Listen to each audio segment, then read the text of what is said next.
morning guys, nandito po ako guys. Papunta lang ko sa trabaho. Hello guys, yun guys, nakita niyo guys yung sit up ko na video para sa kasama ko sa accommodation, sa room. Kasama ko sa flat room. Yun guys, nakaka-disappoint guys. Kasi guys, may tiwala ko sa kanya, malaking respeto ko sa kanya, but nawala na yun kasi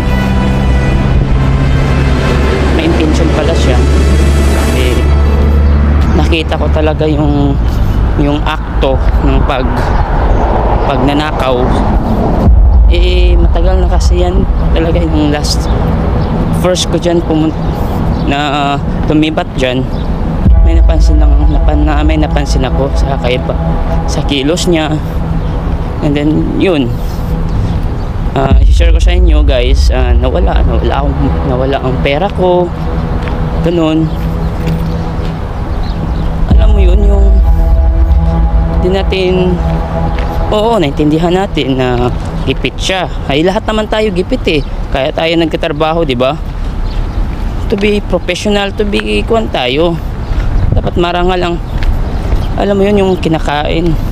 Kaya ba natin yung papadala natin sa Pilipinas inakaw? Hindi yun, kasi masama yun, kasi may babalik din sa'yo. Yun nga, nahuli kita.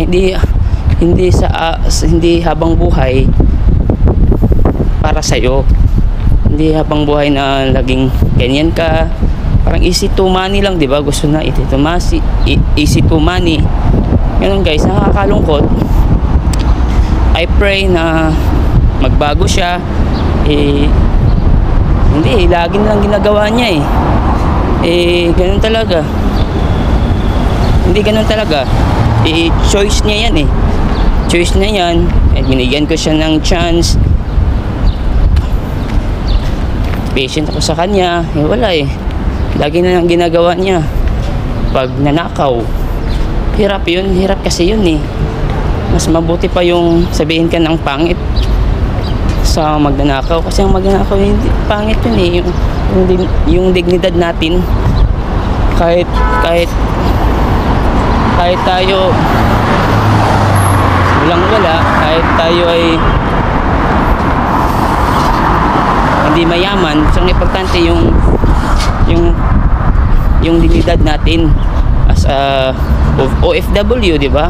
Tinatawag tayo ng bayani. Yun nga, nakaka-disappoint kasi ang kabayan natin na ganun. May mga ganun talaga. Hindi, wala tayong, basta tips nyo guys, huwag tayong magtiwala sa tao talaga about sa mga ganyan, sa pera. Huwag tayong magtiwala lang tayo sa Panginoon. Okay guys, dito na ako guys sa bus. Okay guys, okay, hello brother. Hello guys, this is my brother. Corona, have corona now, too much. Muskila corona. Thank you brother.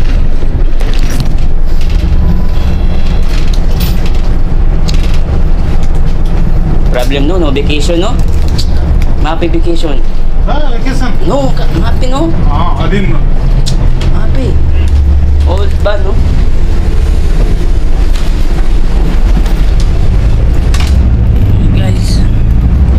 Okay guys, dito tayo guys.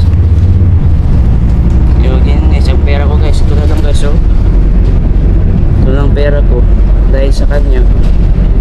Napapadala ko sana sa Pilipinas, at saka allowance ko, pamamasahe. Ito na lang. Akala niya ang pera ko, hindi naman pag-pray lang natin kung ano mang desisyon or ano, Panginoon na lang nakakaalam sa kanya. Okay guys, God bless and pray, huwag kayo magtiwala